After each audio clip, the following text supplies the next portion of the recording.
Hi guys, okay, turn this down. I want to talk about what it means when someone ghosts you. It could mean a multitude of things, but I want to give you your power back. Okay, so if someone ghosts you after an argument and let's say they didn't take accountability, like they just continuously said, you're the problem, you're crazy, I don't want to talk about this, you stress me out. That is someone who does not want to see themselves in a different light. And it's not your responsibility to get them to see themselves for what they really are. I will admit, I never ghosted. I was always the one like begging to talk. And I'm so glad I healed from that. I still kind of find myself like getting irritated with certain situations. But as you heal, that starts to go away. And something I'm reflecting on right now is like when someone ghosts, and comes back, because I went through the cycle so many times in my life, either this person's waiting for you to forget what happened and what was said and how you felt. This person's like, they're hoping that when they come back in a month or two, that you don't remember anything. You're not going to remember how you felt when they left, when they didn't give you closure, when they didn't comfort you or have a legitimate conversation. They sent you a couple texts here and there, and they just shit on you and walked away. And the other thing could be that they left for someone else. And if they do come back, it's because that thing failed. But I feel like if that's been an up and down thing for you, and if you like know they're with someone else, I don't think you should be waiting for anyone like that. I don't think you should be waiting for anyone also who just calls you crazy. Yeah, that's kind of what ghosting is. Ghosting is when people don't give a fuck. Let's be really honest. Like a month ago, if I heard this video, I would have got upset. I would have started to cry. I would have like been so hurt. But lately, I'm just like, damn, I kind of see things for what they are, and I didn't value myself that much when I was hoping to talk to this person or these people or these friends, right? Like I was hoping to talk to these people. But as the more I heal, I'm sharing like little tidbits of my journey with you guys, hoping that it like helps you guys too, because sometimes it's like, ow. Sometimes it's hard to like do this journey and if you're an introvert, it's hard to do it alone and have no one to talk to. So I'm here, okay? Anyway, like I'm realizing I've unblocked a lot of obstacles in my life, and I've unblocked a lot of like blocked thinking and healing, you know what I mean? Like I was so stagnated, hoping to be given the opportunity to fix the situation with certain friends and people from the past.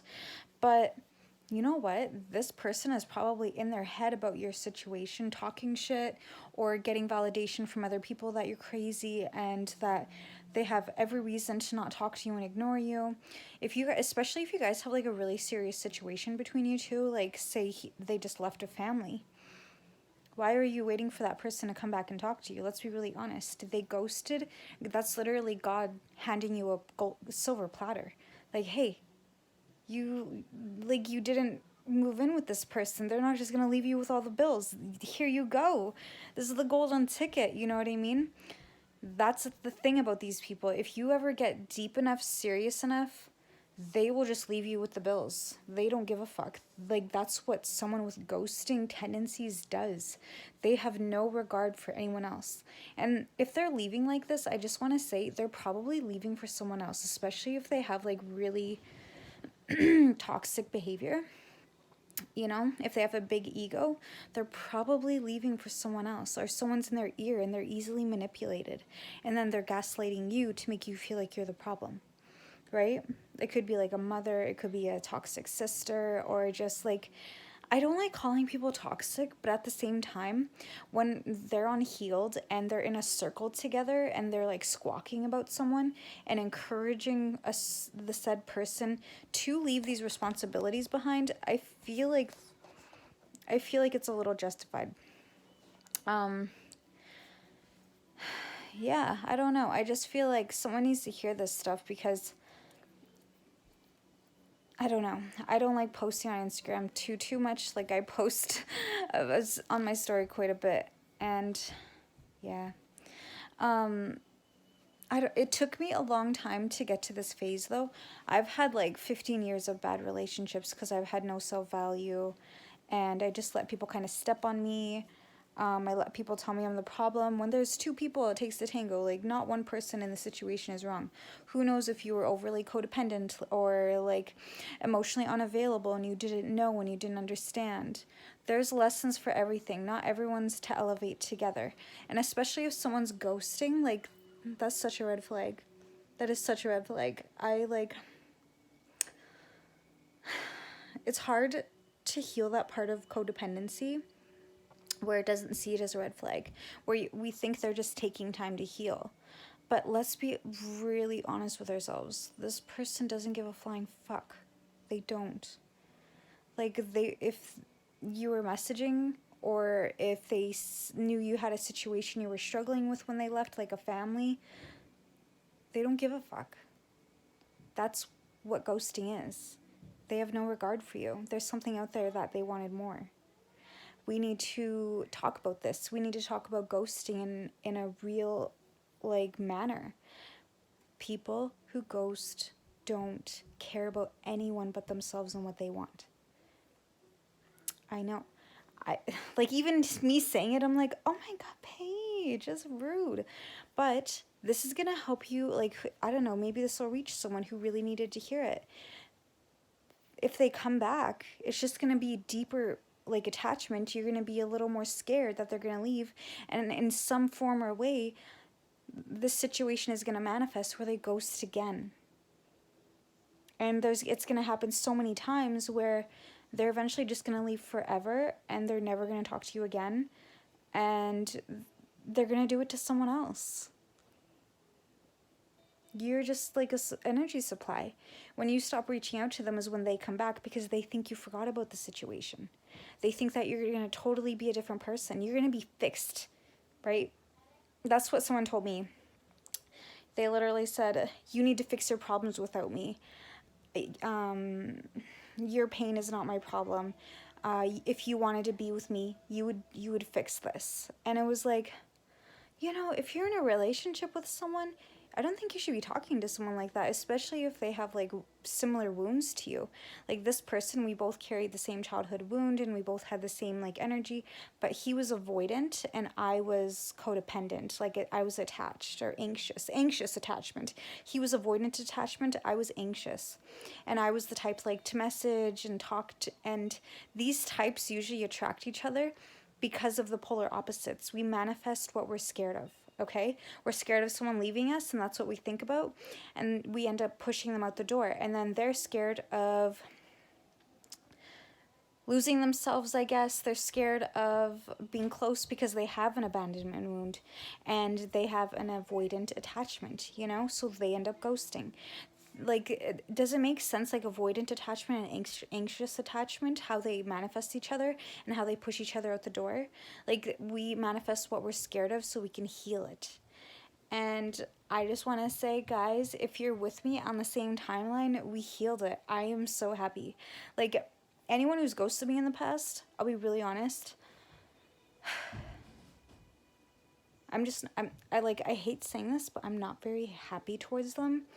And I hope that they actually never appear. Like, that sounds really mean to say, because one I thought was a best friend, the other one, like, pretty serious situation with them, but I don't care. And I'm so excited for what the future holds. This is what it's like on the other side when you heal, I guess.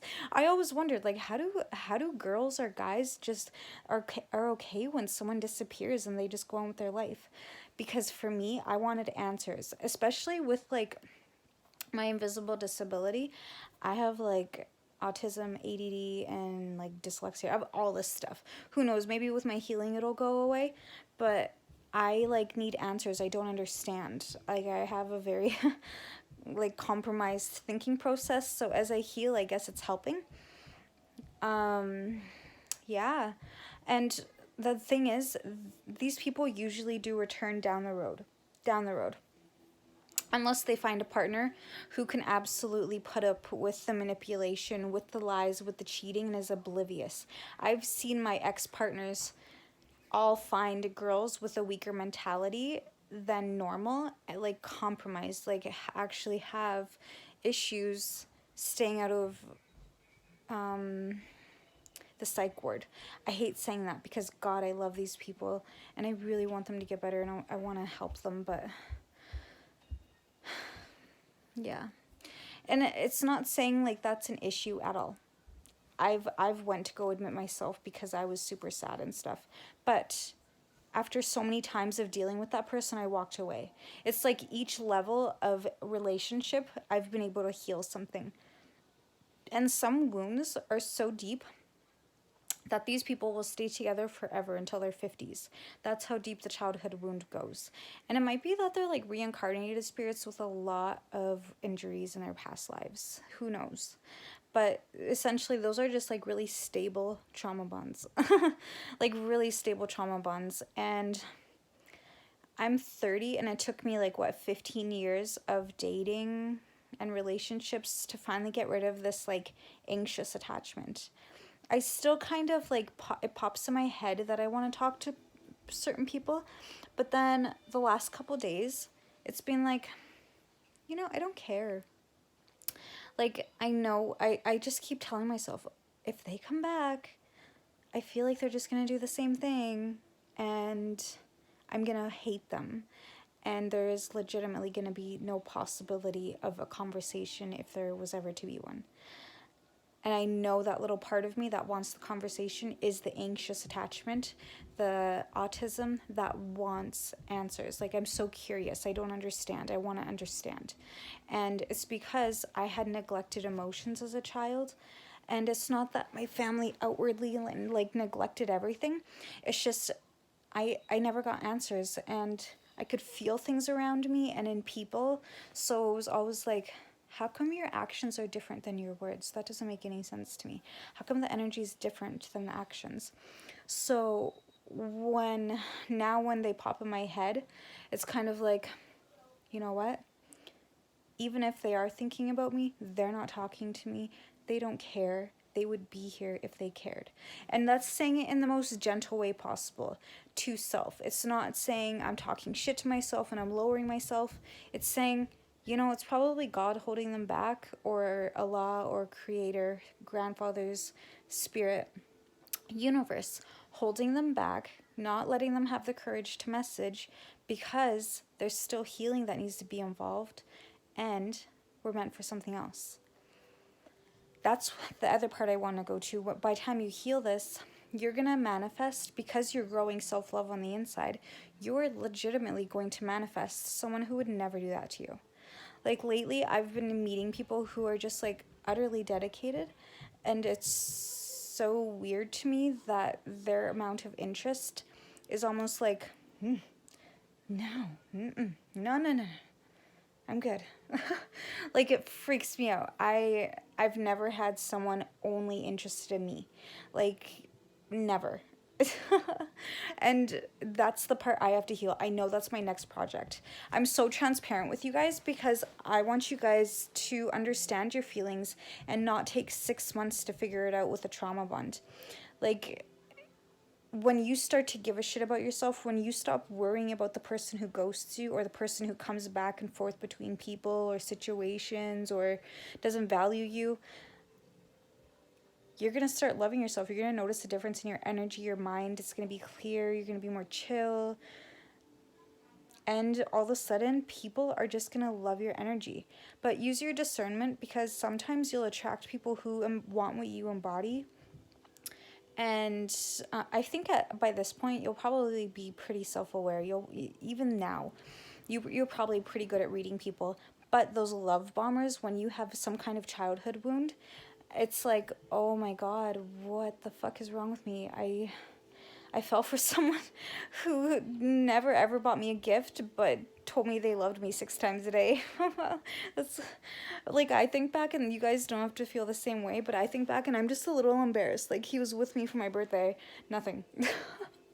And we lived in the same house, never went on a date. Like, it was just like, oh my goodness, how much damage lived within me that I'm embarrassed of myself.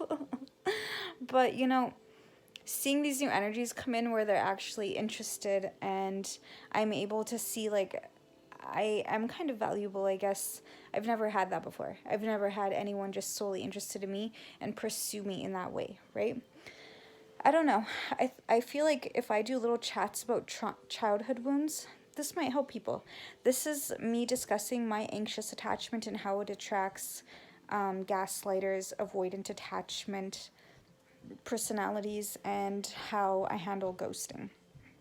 I won't lie, ghosting fucking hurt me in the past, and I would like wait a couple of days and I think I was healed, but all of a sudden in the middle of the night I messaged them like, why won't you talk to me? Why won't you sort this out? What the fuck is wrong?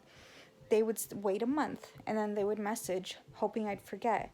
And in a way I did, but then they would keep the same behavior, like very disconnected in texting. Like if we were at FaceTime, they would be like looking at their phone, and or else if we're on the phone, I'd hear them typing constantly and they just weren't in the conversation, they weren't there.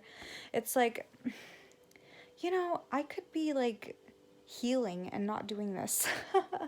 So I don't know. I don't know how many cycles you are in with your trauma bond, or if you're in the process of healing from yours, but I just want to say, like, it looks good on the other side of the fence, and I know if someone was to return to me right now,